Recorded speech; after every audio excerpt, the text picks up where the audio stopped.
Good morning, everyone. We're going to start shortly in a couple of minutes. We're going to let people jump on for our conversation this morning on the state of transit in the region. Welcome.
Good morning, everyone. On behalf of Citizens for Modern Transit, I'd like to welcome you to our first Talking Transit event of 2024 and our 40th anniversary year. We think this is a great way to kick off 40 years of transit advocacy, discussing the state of transit in St. Louis in 2024. I want to thank all the board members who have joined us this morning. This year, we are celebrating 40 years of transit advocacy, and I'd like to take a moment and thank all of our sponsors for this really eventful year that we have planned for all of you. Our gold sponsor is the St. Clair County Transit District. Silver is Bi-State Development, Siemens, and Greater St. Louis, Inc. Bronze, Ameren, Missouri, Commerce Bank, Enterprise Holdings, and St. Louis Community College. And there is still time to sponsor this year of activities. So please check it out on our website at cmt-stl.org. And thank you for all of you for joining us this morning, and especially to our sponsors for your support. Today, we're going to get updates on various transit projects currently underway, including light rail expansion into Mid-America St. Louis Airport, the North Side South Side corridor within the city of St. Louis and St. Louis County. Where are we with that project? Metro transit operations. What does daily operations look like? What does the next 6 months look like? The next year? And finally, what does the funding landscape look like as we head into 2024 for transit projects? This discussion will feature a panel that includes Mark Harrison with Gonzalez. He is the project and construction manager for the Mid-America Airport project. That's the light rail expansion in Illinois that is currently under construction. Talby Roach, the president and CEO of Bi-State Development, on the North Side, South Side light rail study that's currently underway. Where does that project stand? Chuck Stewart, the Chief Operating Officer for Metro Transit, for an operations update. I know we have a lot of riders on the call today. Where are we today? Where will we be in the next 6 months? And Jim Wild, the Executive Director of the East-West Gateway Council of Governments. Jim's going to give us that money update. What does the funding landscape look like at the federal level, the state level, and the local level with regards to transit expansion projects? So welcome all of you. We are really excited. We know that these leaders we have on the call today are going to underscore that transit is in fact on the move in the St. Louis region in 2024. We know that there are lots of questions on these projects and future projects. So please make sure to place your questions in the chat box, and I will get to them as soon as possible. Let's start by allowing each of our panelists to provide an overview of their projects that they have worked on or that are currently underway. We're then going to open it up to questions. So we're giving each speaker about 5 to 6 minutes. I'm going to try not to be rude if someone goes over, but we definitely want to leave time for questions and answers for all of you who have joined us on the call this morning. So Mark, let's start with expansion underway in Illinois. We know that ground is moving, construction is underway. We've seen the drone footage. Could you provide us a brief overview of where the project is now in the timeline for opening? Sure. Welcome, Mark. Sure.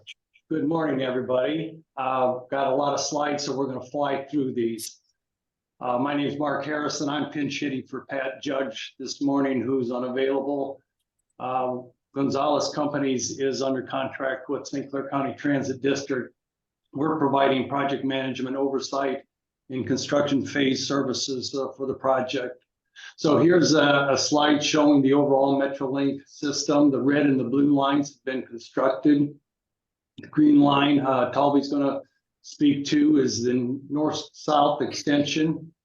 And then the purple line that you see in the lower right-hand corner is the Mid-America extension.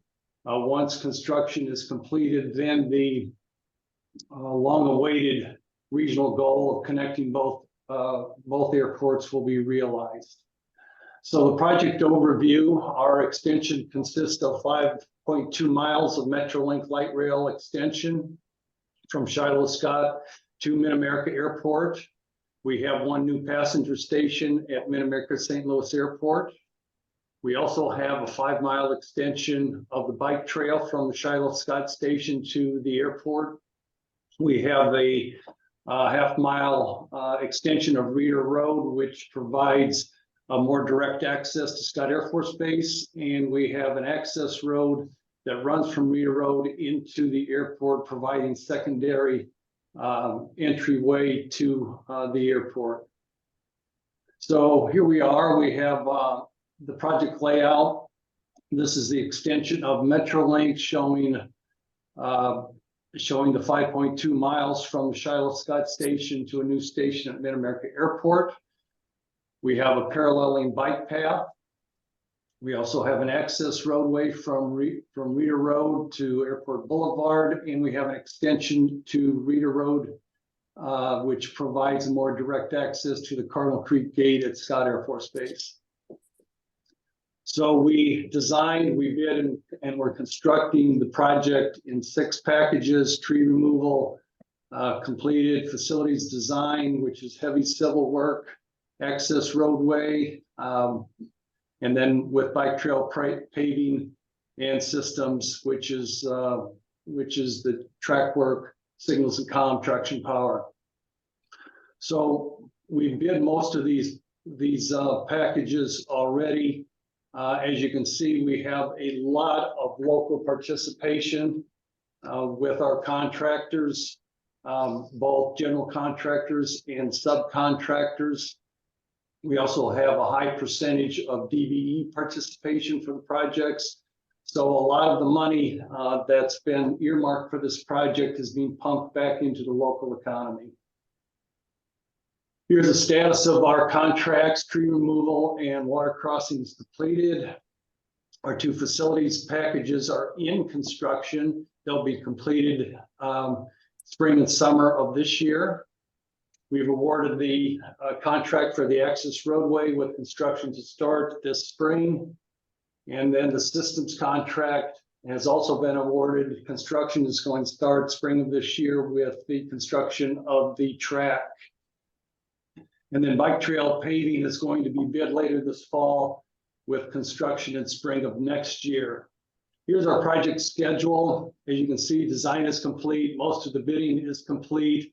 We're about a third of the way through construction. Construction is due to be completed in the winter of 2025, to be followed by testing and startup with revenue service anticipated late spring of 2026. So we have a whole bunch of photos here. We'll fly through these. You can kind of see the progress. This is the main line alignment and the bike trail alignment near the military housing at Scott Air Force Base. Some construction workers constructing the catenary pole foundations. We have about 200 of these to construct. This is the bridge over Seibert Road. Seibert Road is the main entryway into the main gate at Scott Air Force Base. So you can see we have both a bridge for Metrolink going over, and we also have a paralleling bike trail, which will also go over. More construction photos of the bridge over Seibert Road. Some alignment work.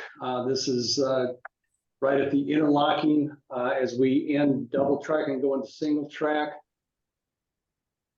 More earthwork operations. We've moved 250,000 cubic yards of excavation during the course of the project. This is the bridge and retaining walls over Metrolink at Reeder Road. Currently under construction. We're going to start construction of the MSC retaining walls in the next month. More embankment photos as we're heading into Scott Air Force Base. This is one of the creeks. This is Silver Creek. Or this is Silver Creek. You can see we're starting to build the bridges. We have some piers and some foundations in place right now.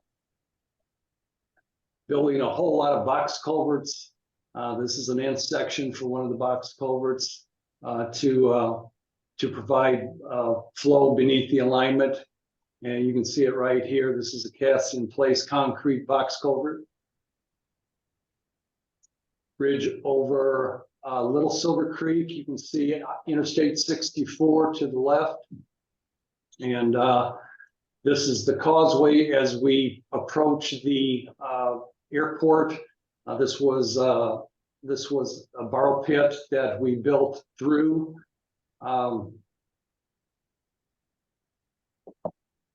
Lastly, the end of the project, towards the center of the project, you can see where the station will be located, just to the north of Airport Boulevard.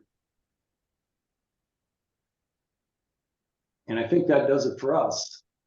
Thank you, Mark, very much. And, you know, it's exciting to see, and we keep tagging this as a light rail expansion project, but this is really a multimodal expansion project into St. Clair County with pedestrian bike amenities, as well as road access and light rail expansion. So it's really exciting to see this multimodal project move forward in Illinois. So now let's pivot. Let's talk about Missouri. Let's talk about, we get questions all the time, Talby. What is the status of North Side, South Side? We've been talking about North Side, South Side for maybe just a couple of years or more. So what is the status of that project? Is it the city? Is it the county? Is it both? Where are we on North Side, South Side? So good morning, Kim. Good morning to everybody.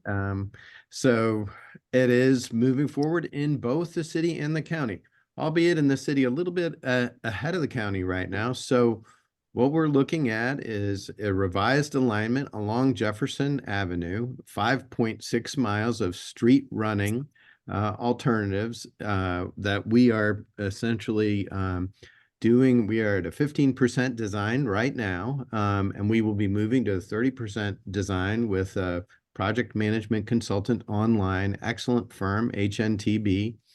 And they're looking at station locations and so on, albeit with the idea of getting as competitive an application to the federal government for the federal portion of funding, which could be between 50 and 60%. So it's a really transformational project that would go all the way from Chippewa to the south in Jefferson Avenue, all the way up to Natural Bridge to the north. And we're looking at putting that application and maybe moving into project development in 2024 and ask for a ratings request from the federal government in August. But at the same time, St. Louis County is looking at what are their corridors in North County. And there's several different options that I know that the county is looking at. Now, they are doing this in conjunction with AECOM, who is looking essentially at alternatives analysis. And that includes a couple of different light rail corridors along different areas in the county. And they're still working through that on a project development where is the most impactful within North County to build. So the projects that are at a different phase right now, but mostly because of the complications associated. Look, North County is a big area, so there's a lot of folks to serve there. We have a lot of transit ridership through that corridor, and there's a lot of very good options that St. Louis County is looking at right now. But both of them will essentially be transformational projects for the greater St. Louis area, accessing great corridors, just like the great expansion that we're talking about in St. Clair County right now. And thanks, Mark. What a great presentation. How exciting to connect our two airports and really look at, how can we change our area and our transportation options in the future. Great. Thank you, Toby. And I'm sure there'll be lots of questions when we open it up for questions about North Side, South Side. So now let's turn again and let's talk about where we are today. Monday, we saw an increase in frequencies on 17 bus routes. We've heard some chatter about increased operator base. So Chuck Stewart, the Chief Operating Officer with Metro Transit, is here with us today to talk about where are we, Chuck? What does it look like? What does it look like for the next 6 months and year moving forward? Well, thank you, Kim, and good morning, everybody. This is a great time to work for Metro Transit. As you know, we've been pushing. We've had initiatives in place to increase our number of operators, especially over the last 6 to 8 months. Over the past 6 months, we've hired over 123 bus operators and 88 Metro Colorado operators. Now, that doesn't mean they're in the seats yet, but we're getting them there. Okay. We've had this $5,000 bonus for sign-ons. We've changed our training programs. We've got mentorship programs, but we've had these hiring events, and basically they are paying off. On average, we make 80 offers on the spot at these hiring events, and that has resulted in us doing a service change in January, which took place on Monday. We usually do service changes quarterly. The last one we did was in November, but because of our success in hiring and training and putting operators into the seats, we did a special service change in January. And as you mentioned, Kim, 17 bus routes were impacted, basically adding frequency. 8 routes, frequency went from 120 minutes to 60 minutes. 9 routes, we went from 60 minutes to 30 minutes. And that's kind of what you're going to expect as we move forward in increasing our number of operators. The system, you got to bring it back gradually. Okay. The first thing we can do is we can add frequencies. We can and bring back nights, weekends, that kind of thing. And that's what you'll see as we move forward through this year. Our next service change will be in March. And again, we hope to add back more frequencies. And as we move further into the year and we catch up on our Colorado hiring, then we can start considering adding additional service in terms of adding back to routes and that type of thing. So that's what we're looking like for the next 6 months. Great. Thank you, Chuck, for that update. It's great to see increases in frequency and service versus the other way. So we're excited to see that. So now let's turn to Jim.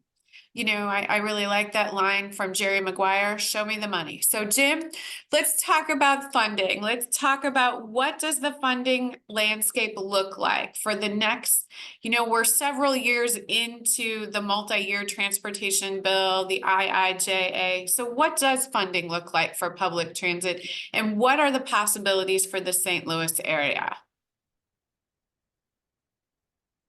Jim, you're on mute. Sorry, we're 3.5 years into Zoom, no big deal. I feel like Kim sets me up on this one all the time, right? So I end up being the curmudgeon. I'm just reporting the news. I'm not creating. We're actually at the midpoint this year of the IIJA. Funding was for 2022 through 2026. It was a windfall for transportation and infrastructure. $1.2 trillion, but nearly half of that was for new investments. So a lot of that is discretionary. A lot of that is electrification, pipelines, other things that aren't traditionally out of that infrastructure program. 350 million of that over that 5-year period is for highways, and about 108 billion is for transit. So transit, the funding did go up from previous years, but in the scheme of things, we're talking, 10% of what the whole infrastructure bill was. Of that, $91 billion is guaranteed funding, so formula funds, not the discretionary. Now, this is where I don't know if the news is so great, but it is what it is. For the capital improvement grants, those funds that are used for new starts, small starts, and core capacity projects, those light rail type of projects, not just the core capacity, all those are the light rail types of projects. $4.6 billion is available nationally per year. But right now in the mix, there's 59 projects that have already been submitted for consideration. 26 of those have already received scores. They're already in that project development process and come out the other end with a rating. So that rating is necessary for the decision to be made as to whether or not the project receives those CIG funds, whether it's new starts, small starts, or core capacity. North side, south side is obviously going to be going after the new starts funding. So right now it's competing against 20 other projects that have already kind of started that project development process that are totaling about $82.5 billion. So remember, these are competing for $4.6 billion annually. New starts, there's about 35, or small starts, there's about 35 small start projects, about $6.5 billion. And then the core capacity, there's 4 of those projects, and those are right around almost $6 billion in total cost. The typical match for a new start project right now is 50%. So that means there'd have to be 50% would be federal, 50% would be made up of something else, whether it's local funds, local and state funds, local state funds, and some kind of private investment, whatever it might be. It'd be a match to the program or to that project. Small starts is pretty close to the same. It's about 47%, and core capacity is about 48%. So right now it's a very competitive environment for these types of projects. Not saying it's impossible. I think we've got some good connections in Washington, D.C. right now. I think as the project gets to the point that it enters project development, hopefully we've worked all the kinks out and identified all the hurdles we're going to have. So, I'm very supportive of North Side, South Side. I just know that we need to be aware of the competitive nature of the funding programs that we would be pursuing for that. So. Okay, great. Thank you, Jim, for that laying out the landscape of what federal funding looks like right now. So I want to thank all of you, first of all, to our panelists for giving us those brief updates. And now let's turn it to the questions that we have about some of these projects. To start with, Mark, I want to go back to you. And you touched on it a little bit that, there is significant local contractor participation in the Illinois project. How can you quantify how many local contractors have been involved? And it looked like there's potentially one opportunity remaining for our local contractors on the bike facilities. I'm hoping you can clarify that for us. Sure. For our facilities contracts and for the tree clearing, that was 100% local contractors. And I would guess between general contractors and subcontractors, we're talking about 20 to 25 contracting firms. So that's a big part of our project. The only contractor that's not local is our systems contractor. That general contractor is a national firm. However, they're using a half dozen or so local contractors to do some work that they're qualified to do. And we do have one other very small contract yet to bid. We call it bike trail paving, which is really just that, the paving of the bike trail. And it's small. It's about $1.5 million construction dollars to complete that work. So as it stands right now, a very large majority of our contracts have been bid and awarded and are even in construction. Okay, thank you, Mark, for that update. So Chuck, question for you. Coloride, we've heard a lot about Coloride over the last several months in the news and the shortage of operators. What are the actual numbers? Where are you with Coloride now?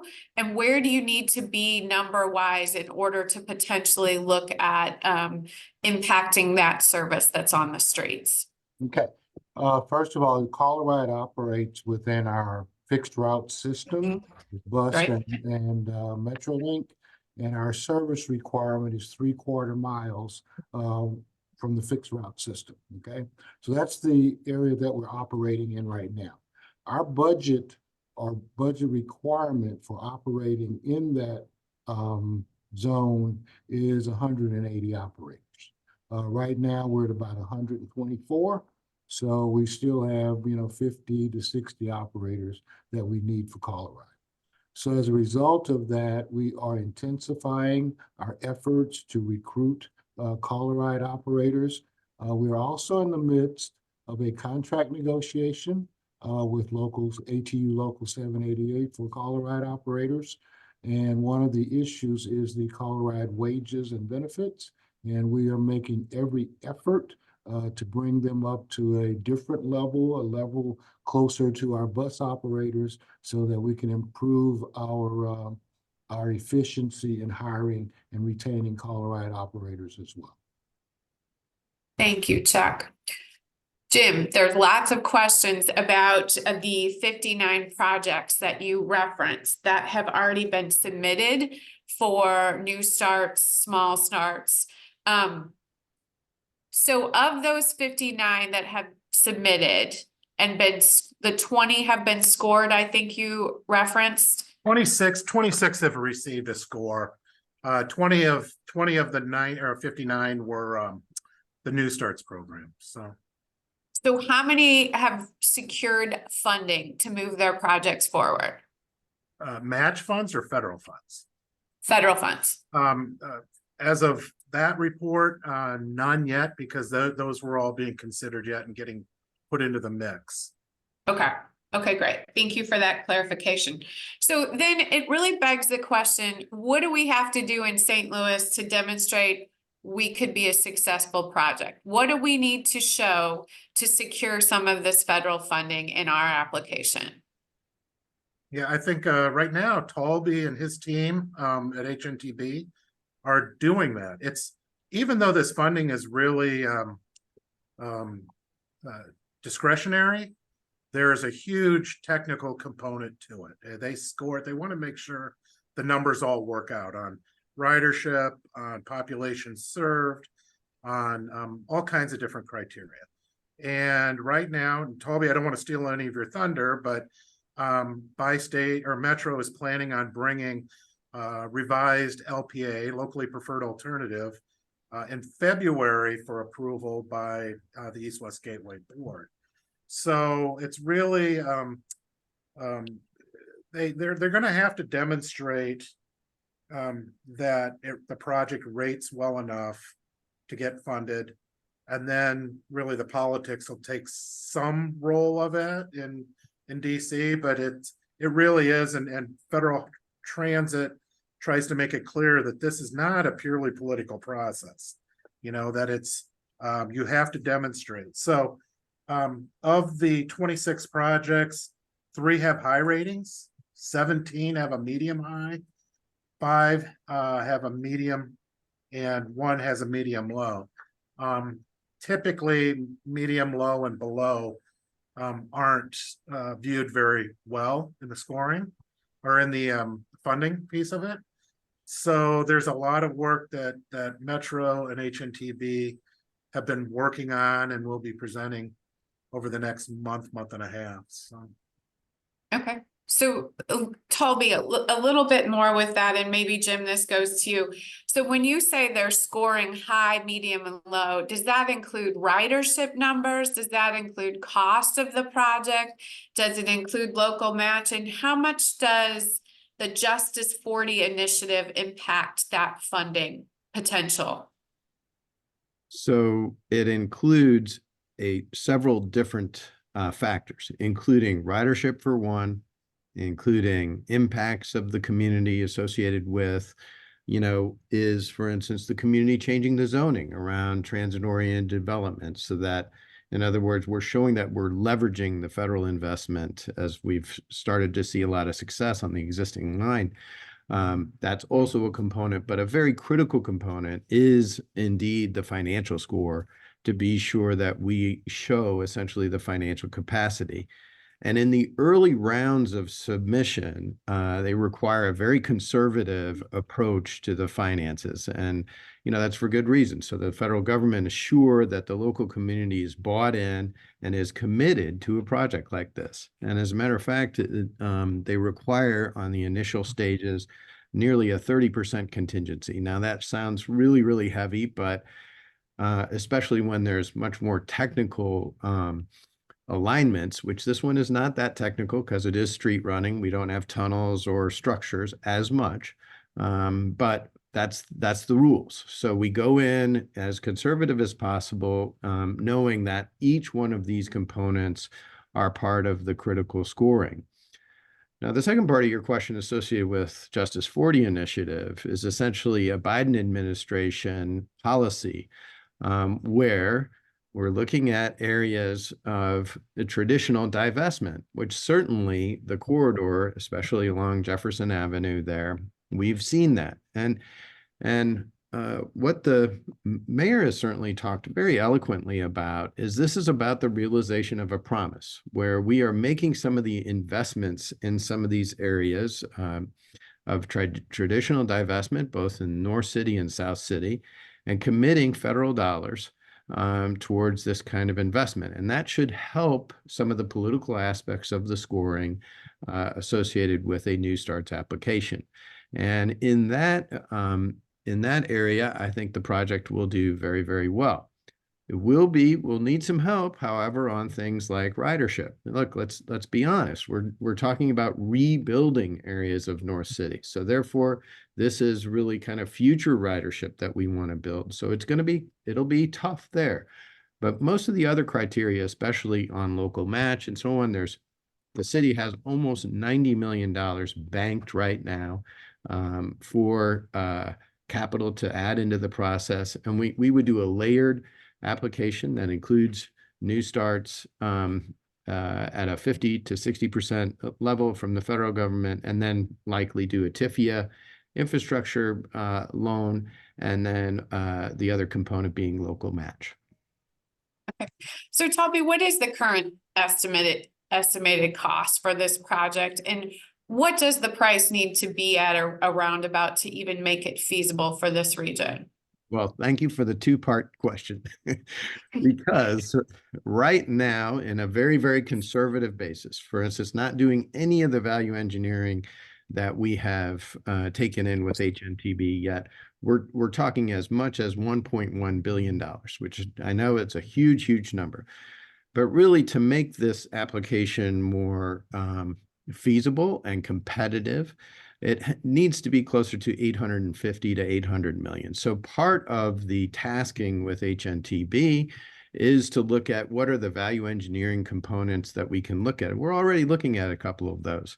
For instance, one of the things that the engineering team is looking at right now is actually expanding the existing maintenance facility at Ewing instead of building an entirely new one. Well, that can save us nearly $50 to $70 million on a project like this.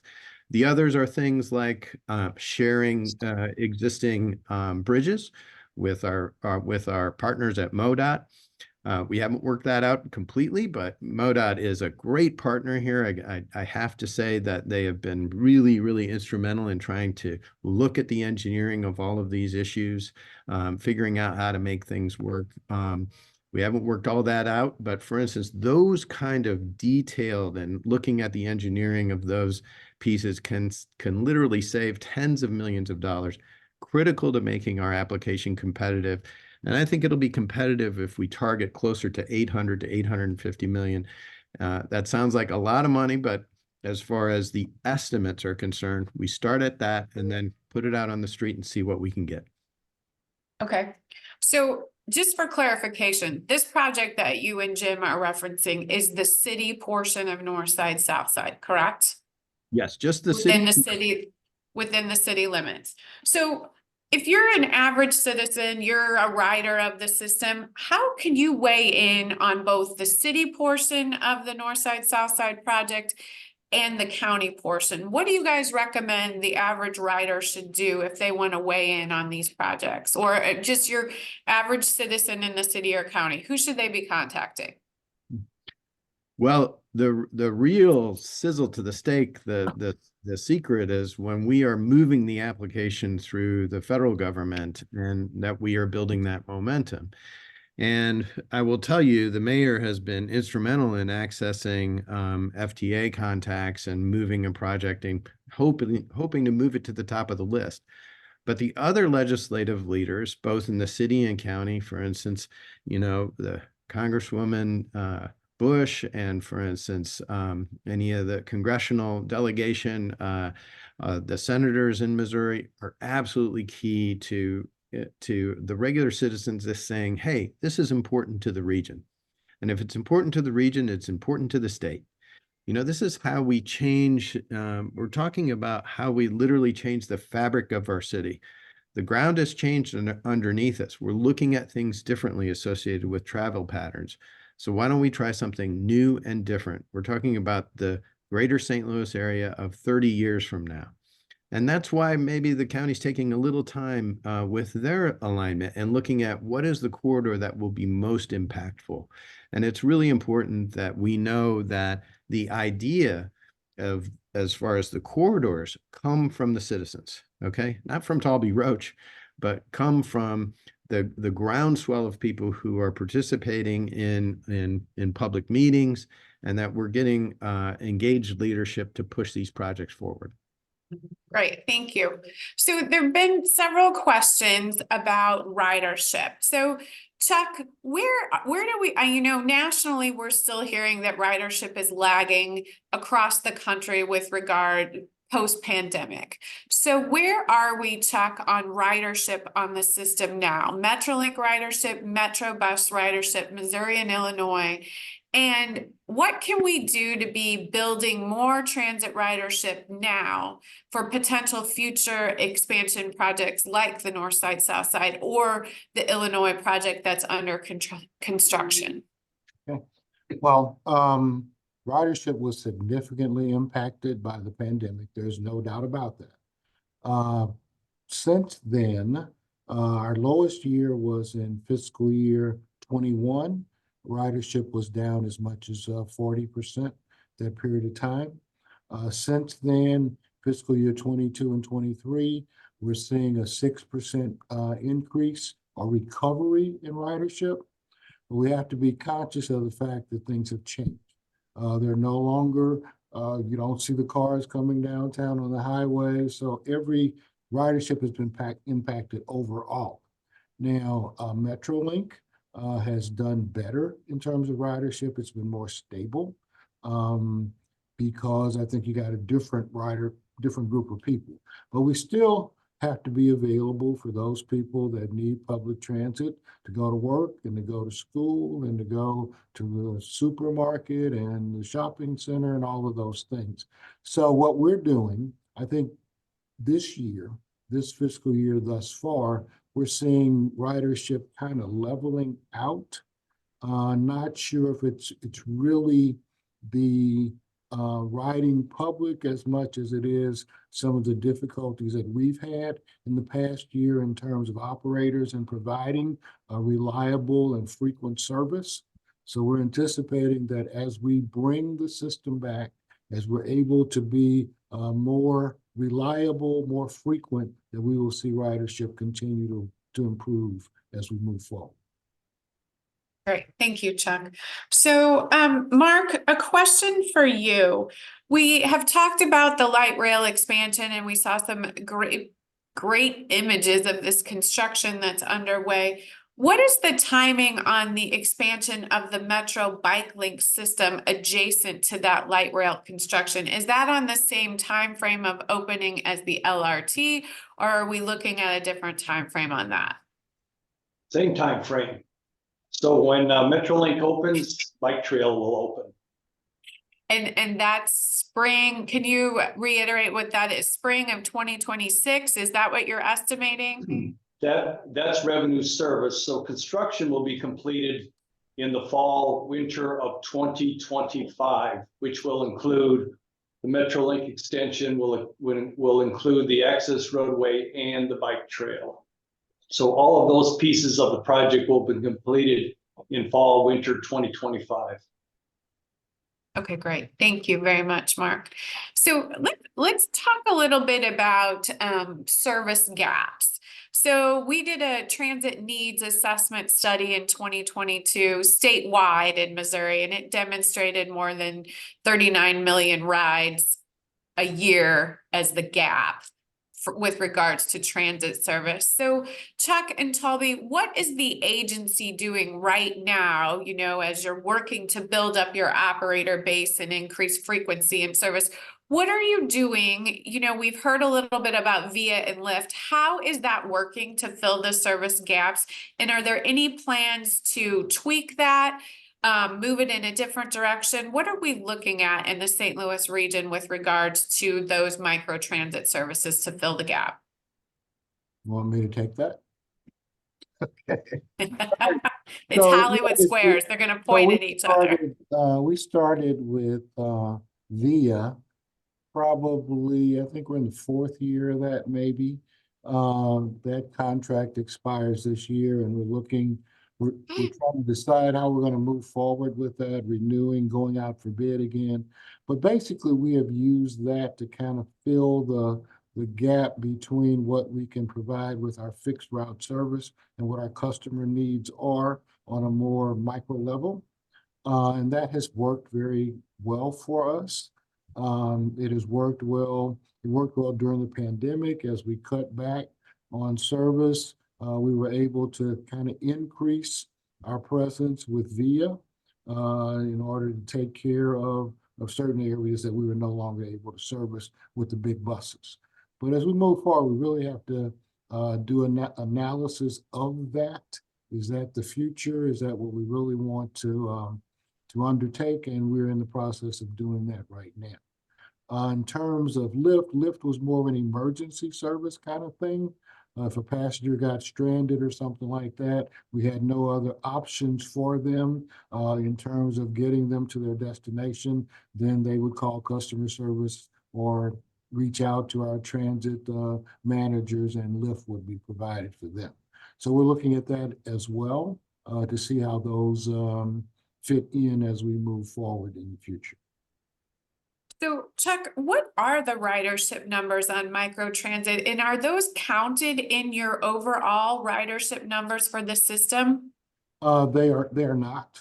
They're not counted, okay?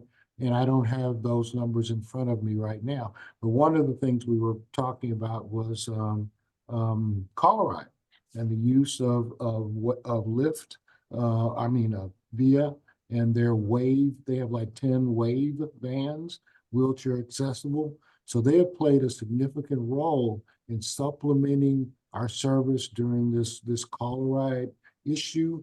We're averaging about 100 rides a week on Via that are replacing service that was on Colorado. So they're a very integral part of helping us as a safety net for our passengers, especially our disabled passengers. Moving forward, will you include that in your number counts, your service I have profiles? those numbers. I have those numbers. I have them separately, but I don't know if we'll combine them, but I can report them. They are reported in our monthly operations reports. Okay, thank you, Chuck. So let's talk a little bit about, there's been some questions about investment in the system currently in capital infrastructure. You know, we have the issue at the Forest Park Station. What is the status of that? And what is the status of, you know, the system is 30+ years old.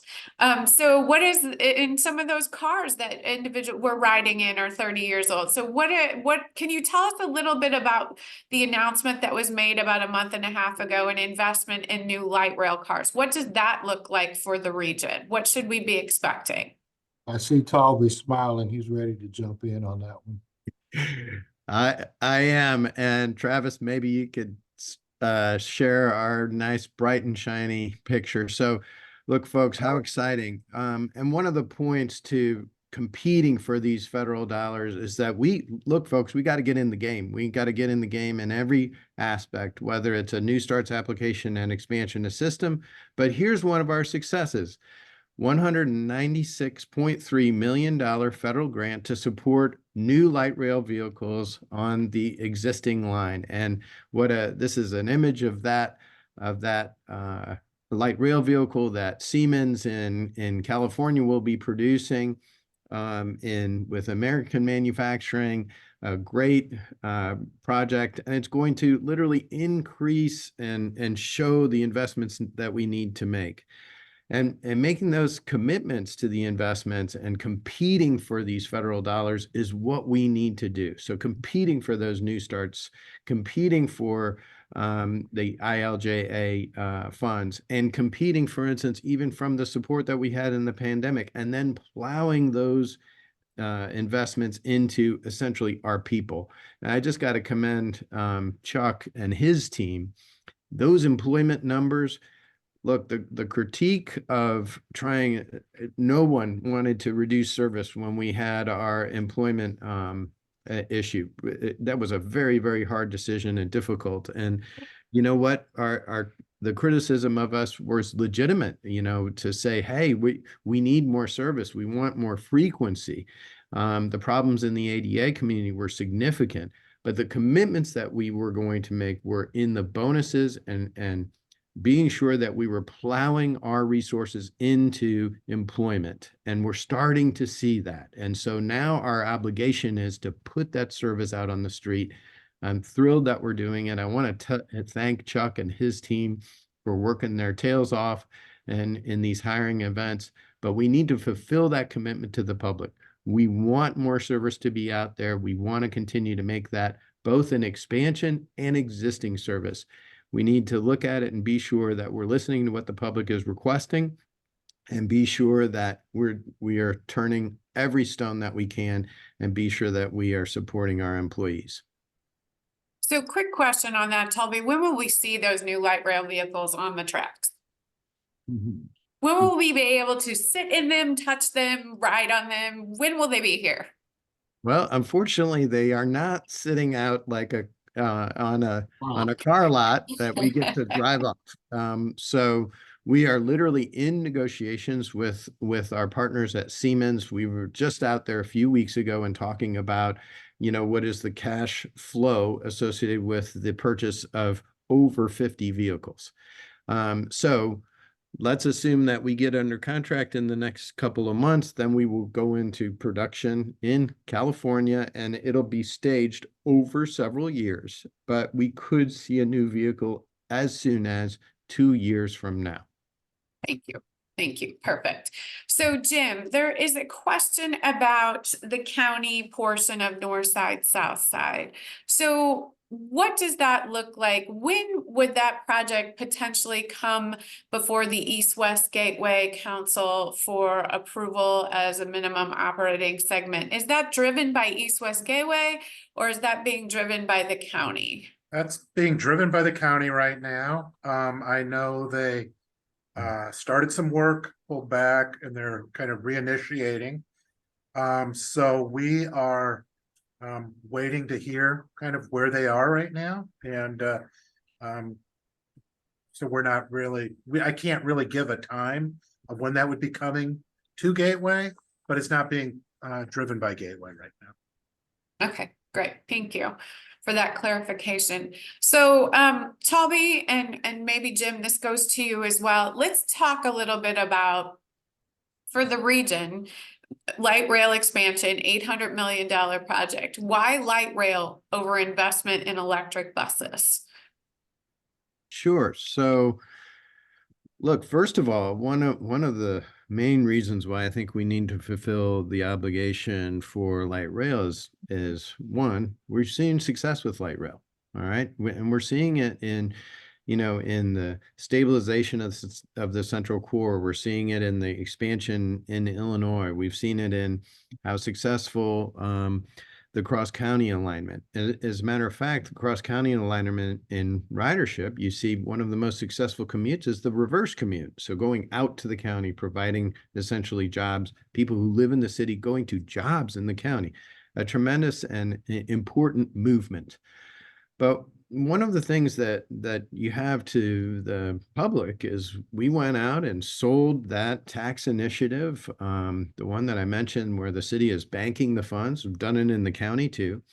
And it was based on expanding the Metrolink system. It wasn't on expanding the bus system. It was on the Metrolink system. So one of the things you need to do is you need to listen to what the public has requested and be sure that it works. So we feel that the idea is to get in the game and compete for those funds from the federal government and expand the Metrolink system. Now, we think we have a viable way to do it. Jim is right. It's going to be tough. It's going to be a struggle. It's important that we're realistic about it. But we've started to see, even on the existing system, for instance, at Forest Park, that tremendous investment that of all transit-oriented development, the Forest Park station, it's going really, really strongly. We have the Central West End station, our #1 station as far as ridership is concerned. Transit-oriented development is the future of a vibrant St. Louis region, and that keys off of Metrolink. Okay, great. Thank you, Toby. Can I add to that, Kim? You can. I think electric buses are important and probably one of the future technologies for the whole system. But if the participant is asking about it as a bus rapid transit option, often, first of all, Metrolink there's permanence there to light rail, right? Oftentimes, if you're doing just a bus route or a BRT route, the ability to move that away can inhibit future development because there's just no permanence there, right, in terms of the infrastructure. The other piece of it is if you're building a gold standard bus rapid transit system, believe it or not, it's going to cost as much as the light rail system. It's not an inexpensive endeavor, although a lot of people think it might be.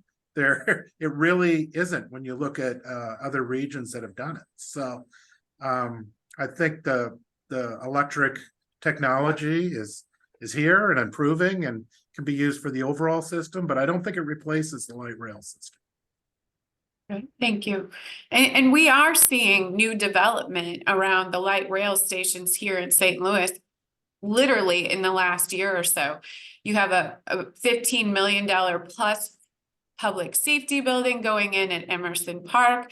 We just saw a successful win at North Hanley with an $18 million mixed use project going in right there at the North Hanley Park ride lot. So we are seeing movement with regards to development at or near our transit stops. So thank you for that explanation. So Mark, let's talk a little bit about the Illinois light rail expansion and how does that impact the current Metro bus system in Illinois? What does that look like, that service profile? Well, there's really not too much of a connection there, I don't believe, Kim. We'll still have bus service to the Shiloh Scott station. We'll have bus service to the Mid-America Airport station with a bus drop-off loop. But that would be the only connections between the two projects. Okay, okay, great. Chuck, did you want to talk a little bit about via numbers? What Yeah. does that micro transit service look like? Okay, so Profile. you asked about the numbers there, and I Yeah, found my operations report. So for the last 6 months, we're averaging about 25,000 via rides per month. And those rides are amongst about 4,000 unique individuals. So, and it really expanded after May of last year when we needed that extra service to supplement some of our service losses as it related to fixed route. So it's been a very effective tool for us in filling in the gaps. great. Thank you very much. So one final quick question. I think Toby will give this to you before we do a wrap-up question today. But I know we haven't touched on this, but what is the status of the SPP plan? What are we looking at with regards to that delivery of that project? I'm sorry, the Yes, secure platform plan. yes, Timeframe. the secure platform plan is moving and it's going actually quite well. There are elements of the secure platform plan that actually are in place right now. And that is for instance, we have a real-time camera center and that is in operations, that is actually manned by a combination of St. Louis County, St. Louis Metropolitan Police Department, and St. Clair County Sheriff's Department. And they're using that asset right now in delivering a safer transit system. But as far as the gates going in, our first package is already out. We have a contractor who has bid on that, and they are actually doing some of the clearing right now. We're starting with pilot 4 stations in Illinois because that allows us to look at some of the technical aspects of incorporating the gating system into the overall system as far as all of the fare media and so on. So it's moving. We are going to fulfill that promise. And 4 stations are under construction. The next package will be going out to bid very shortly. It's getting through the design phase. So the gates are coming, folks. We're committed. It's going to happen, but we're going to see some of the other tangible benefits in doubling the cameras, seeing more presence out on the system. Great, thank you. So we have touched on a lot of topics today. So there are a lot of moving parts when we're talking about public transit in the St. Louis market, and a lot is moving in the right direction. But from all of you as panelists today, what is the key takeaway from each of you to our audience that you believe will be the greatest impact to creating a positive environment around transit in 2024? What do you think that we need moving forward, or what do you want the audience to leave with today? What is your key message today? Why don't we start with Chuck? Thank you. Thank you. You know, I think the message I want to leave is that we've had a lot of success over the past year, especially over the last 6 months, in improving our ranks in terms of our operator teams, that kind of thing. But we're still moving forward. We still need that. Where I was really needing bus operators, now I'm in more need of call ride operators and mechanics and people like that. So we're going to continue our efforts to recruit and to hire and to train and to get people out there in the seats and providing the service that the region deserves. It is incumbent upon us to provide the highest quality service that we can. Right now, my immediate situation is having the operators to do that, but we are also thinking about the metro of the future, what kind of service we need to provide, where we need to provide it, who our new customer may be, what the needs are of our current customers. So the message is go to work@metrostlouis.com, put in an application, and contact our customer service department, 314-982 1495. So you can hear about our great new service improvements and route out that location that you're going to next week. So we're moving forward, and our objective again is to provide the best possible service that we can to this region. Thank you, Chuck. Thank you. Mark, would you like to leave a final key takeaway on the Illinois expansion? Sure. The Mid-America extension is a great project. It will be state-of-the-art, safe, and secure. It will provide a means of transit access to Mid-America Airport and to the developments that are occurring at Mid-America Airport. As Talby mentioned, our design will include the secure platform elements that will be in the first 4 stations. So all of that will lead towards a safe system. We also are hoping that long-term, this will prompt development in the areas of land owned by St. Clair County in and around Mid-America Airport, the new Boeing facility, which is nearing completion. So we're hoping that this will be an employment center that will want to use Metrolink to access their jobs and their employment. Thank you, Mark. Jim, do you have a key takeaway? Oh, they're already taken. No, I'm kidding. I figured it would be some answer like that. I think, St. Louis has a strong future. I think we're really turning things around. And I think one of the items that is helping the region is transit. Not only helping people get around, doesn't matter what your socioeconomic position is in the community, can help everyone. It helps the development in the city and the region, Illinois and Missouri. And since you pigeonholed me into this funding category, I think, we really need to start making a stronger investment in the transit system in St. Louis, not just for North Side, South Side, but just in general. I think we've hit this point in the cycle where we have to start reinvesting in the region. And if we're going to be reinvesting, not just in the region, the transit system, if we're going to be reinvesting, let's try to make it better, not just rebuild it as it was. So I think, we've got a bright future as a region. I think Metro and the transit system in St. Louis, whether it's St. Clair County Transit, Madison County Transit, or Metro Transit, is doing a great job, and we're starting to turn some things around. So, great points. Thank you. Talby, would you like to have a final takeaway today? Sure, I'll be happy to. So what is transit and communities about? They're about people. They're about people who operate the system, the people who build the system, and the people that we serve. And what I would challenge everybody to think about, and that we try to take that challenge every day at Metro Transit, is what is the version of the community that we want to see?